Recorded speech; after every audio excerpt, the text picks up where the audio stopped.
بھی کی تھی، کیونکہ ہم تو یہ جانتے ہیں کہ ہمارے جو اولیاء کرام ہیں ان کو بھی الہام ہوتے تھے، وہ الادہ ہیں یا یہ سب نبیوں کی ہیں؟ یہ نہیں، وہ اولیاء اللہ کے جو الہام ہوتے ہیں وہ ہمارے لیے حجت نہیں ہوتے. جی اچھا.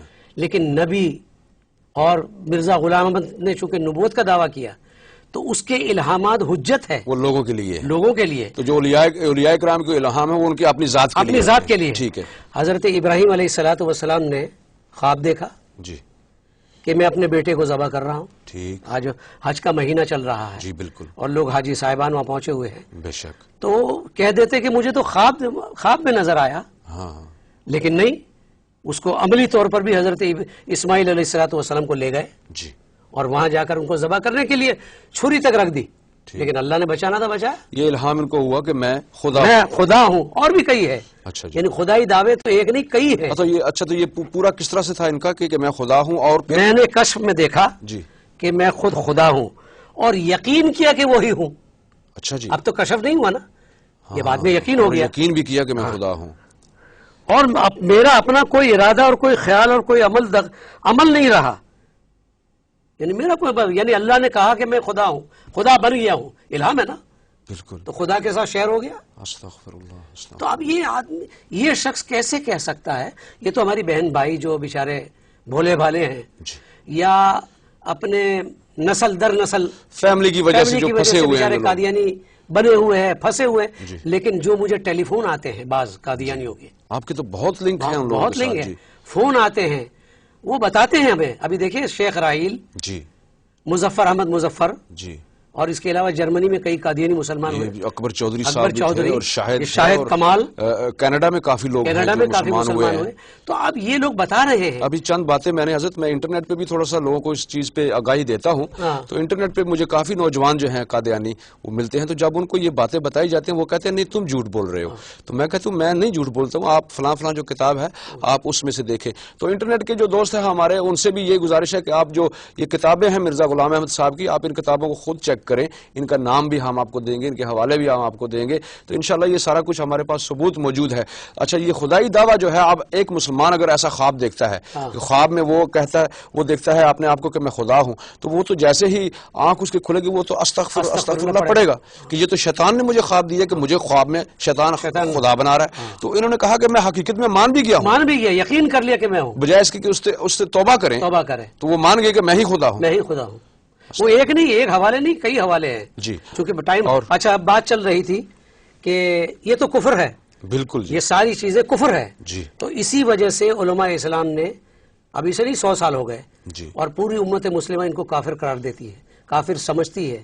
پاکستان گورنمنٹ نے تو آئینی اور قانونی طور پر ان کو کافر ڈکلیئر کیا ہوا ہے. اور اس کے بعد ملیشیا نے بھی یہ رمضان سے پہلے کیا. اور ان کی جو ہم کہتے ہیں ان کی جو سو کالڈ مسجد تو نہیں ہے، لیکن اس مسجد کو بھی بند کر دیا گیا. انڈونیشین گورنمنٹ نے فیصلہ کیا، گیمبین گورنمنٹ نے فیصلہ کیا. پوری امت مانتی ہے. اور میں پہلے بھی بتا چکا ہوں کہ امام حرم کا فتویٰ پہلے کا بھی ہے اور ابھی تازہ 2-3 سال پہلے بھی مجھے ملا تھا کہ قادیانی مسلمان نہیں ہے. پوری امت مانتی ہے کہ قادیانی مسلمان نہیں ہے. بہرحال ابھی یہ جب بحث چلتی ہے تو قادیانی کہتے ہیں جی ہم بھی کلمہ پڑھتے ہیں، ہم بھی نماز پڑھتے ہیں، ہم بھی روزہ رکھتے ہیں جیسے آپ نے کہا، ہم بھی حج کرتے ہیں، ہم بھی قرآن چھاپتے ہیں. تو ٹھیک ہے، کیا ہم یہ نہیں کرتے؟ ہم اور آپ سارے. بالکل. 1.5 ارب دنیا کے مسلمان صدیوں سے کر رہے ہیں. ہاں، صدیوں سے 1.5 ارب مسلمان، 1.5 ارب. کیا وہ کلمہ نہیں پڑھتے؟ وہ نماز نہیں پڑھتے؟ وہ روزہ نہیں رکھتے؟ وہ رسول اللہ صلی اللہ علیہ وسلم کو نہیں مانتے؟ سارا کچھ کرتے ہیں. بالکل. تو میرا ایک سوال قادیانیوں سے ہے کہ آپ ہمیں کافر کیوں کہتے ہیں؟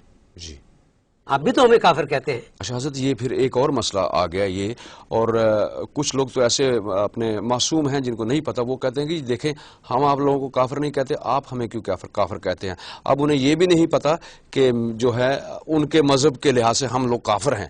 امام کعبہ جو ہے اس کے پیچھے نماز نہیں پڑھتے، مجبوری میں پڑھ لیں گے، لیکن اس کے بعد جیسے ہم نے بہت سے لوگوں سے سنا کہ اس کے بعد جو ہے یہ اپنی علادہ جماعت یا کمروں میں ہوٹلوں میں جا کر پھر پڑھتے ہیں، کیونکہ کہتے ہیں کہ ان کے پیچھے ہماری نماز نہیں ہوتی. سو بیہائنڈ دا امام of Kaaba they say that their salat is not accepted, is invalid behind the Imam of Kaaba, and because according to their belief is that Imam of Kaaba is a kafir, is not a Muslim. تو یہ ان کا جو فتویٰ کہاں سے شروع ہوتا ہے کہ یہ ہمارے لوگ جو ہیں, ہمارے علماء نے تو ایک ثبوت دے کر ان کو کہا ہے کہ یہ غیر مسلمانہ عقائد ہیں.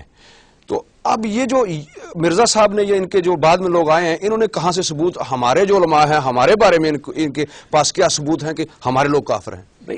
یہ انہوں نے ایک بہانہ بنایا ہوا ہے, ایک تعویل کی ہے کہ چونکہ مسلمان ان کو کافر کہتے ہیں اس لیے وہ خود کافر بن گئے. یہ تو پھر بدلے میں ہو گیا نا. بدلے میں, یہ بدلہ نہیں ہے. ہاں, آپ کو میں ایک بات سمجھاؤں اچھی طرح, وہ اچھی طرح سمجھ لیجئے. یہ کہتے ہیں کہ جو مسلمان ہمیں کافر کہتا ہے وہ خود کافر ہو گیا. اچھا جی, ان کا کہنا یہ ہے. ٹھیک, لیکن اچھا ٹھیک ہے, میں کافر کہتا ہوں, آپ کافر کہتے ہیں, لیکن کچھ ایسے مسلمان بھی ہیں جو ان کو کافر نہیں کہتے. جی جی, لیکن یہاں تو لکھا ہوا کہ کل مسلمان جو حضرت مسیح موعود کی بیعت میں شامل نہیں وہ کافر ہے. وہ کافر ہے. وہ مرزا محمود کا فتویٰ ہے. ٹھیک. اچھا میں ایک سوال کرتا ہوں, قائد اعظم محمد علی جناح, وہ تو ان کی زبان سے تو کبھی نہیں سنا کہ یہ مرزا صاحب کافر ہیں. جی, کبھی نہیں سنا قادیانیت کے بارے میں, کبھی نہیں سنا کہ انہوں نے کافر قرار دیا. اچھا جی. لیکن جب وہ فوت ہوتے ہیں تو ان کا نماز جنازہ چودھری ظفر اللہ خان وزیر خارجہ ہوتے ہوئے نہیں پڑھتا نماز. کیوں؟ جب سوال ہوا کہ کیوں نہیں پڑھا تو کہتے ہیں کہ یا مجھے کافر سمجھ لے یا مجھے مسلمان سمجھ لے. اچھا جی, یا تو میں مسلمان ہوں تو وہ کافر تھے, تو یا آپ کی نظر میں کافر ہوں تو وہ مسلمان سے تھے, اس لیے ہماری نماز جنازہ وہ نہیں ہوتی. اچھا بھائی ٹھیک ہے, جب علماء نے جنہوں نے کافر تمہیں کہا ہے تم ان کو کافر کہہ دو, 1.5 ارب مسلمانوں نے تو تمہیں کافر نہیں کہا, پھر بھی تمہیں انہیں کافر کہتے ہو. یہ دیکھیے میرے پاس ایک جو دیکھیے سیدھی بات ہے, جب مرزا صاحب نے نبوت کا دعویٰ کیا تو نبوت کا دعویٰ نہ ماننے والا کون ہے؟ کافر ہوتا ہے. تو تمہارے نزدیک کافر ہے. اب دیکھیے ایک بات بتاؤں, ہر ایک ایسا شخص, یہ مرزا بشیر احمد MA, یہ مرزا غلام احمد کا بیٹا تھا, دوسرا بیٹا. ٹھیک, یہ اس کی کتاب ہے. اس نے ساری کتاب کیا لکھی ہے؟ کلمۃ الفصل دربارہ مسئلہ کفر و اسلام. جی, اس پر لکھی ہے, پوری کتاب اس پر ہے. ٹھیک, یعنی ہمیں کافر بتایا ہے. ٹھیک. تو وہ لکھتا ہے کہ ہر ایک ایسا شخص جو موسیٰ کو مانتا ہے,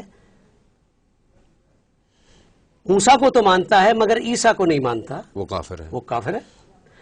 عیسیٰ کو مانتا ہے, محمد کو نہیں مانتا صلی اللہ علیہ وسلم کو, وہ کافر ہے.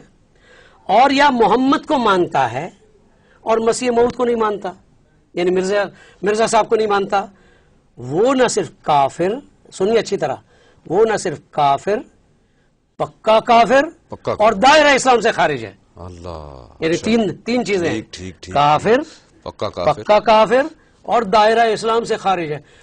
یہ وہ کتاب ہے جس پر پوری اسمبلی میں بحث کی گئی 1974 میں. جی, اور اس میں یہ جب یہ بحث کی گئی تو مرزا ناصر تو بڑا پریشان ہو گیا. جی, ٹھیک, مرزا ناصر بڑا پریشان ہو گیا. جی, جب یہ حوالہ پڑھا گیا جی, تو اسمبلی کے جتنے ممبران تھے وہ سارے تو علماء نہیں تھے, ٹھیک, پیپلز پارٹی کے اراکین تھے سارے. ٹھیک, انہوں نے تو یہ سوچا تھا کہ بھائی یہ تو مرزا ناصر جو ہے آیا ہے, داڑھی ہے, پگڑی ہے, اور جب نام لیتا ہے رسول اللہ صلی اللہ علیہ وسلم کا تو صلی اللہ علیہ وسلم کہتا ہے, اور وہ اس نے باقاعدہ شیروانی پہنی ہوئی ہے, یہ کیسے کافر ہو سکتا ہے؟ جب یہ پڑھا گیا حوالہ اور کہا گیا کہ دیکھو یہ تم مانو یا نہ مانو, یہ جتنے اسمبلی کے ممبران ہیں, جو مرزا کو نہیں مانتا وہ کافر اور پکا کافر, دائرہ اسلام سے خارج. تو حضرت جو اسمبلی کے جو ممبران تھے, کیونکہ ہم ان سے یہ سنتے ہیں, جیسے آپ نے پہلے فرمایا کہ ہمارے علماء کرام سے لوگوں کو دور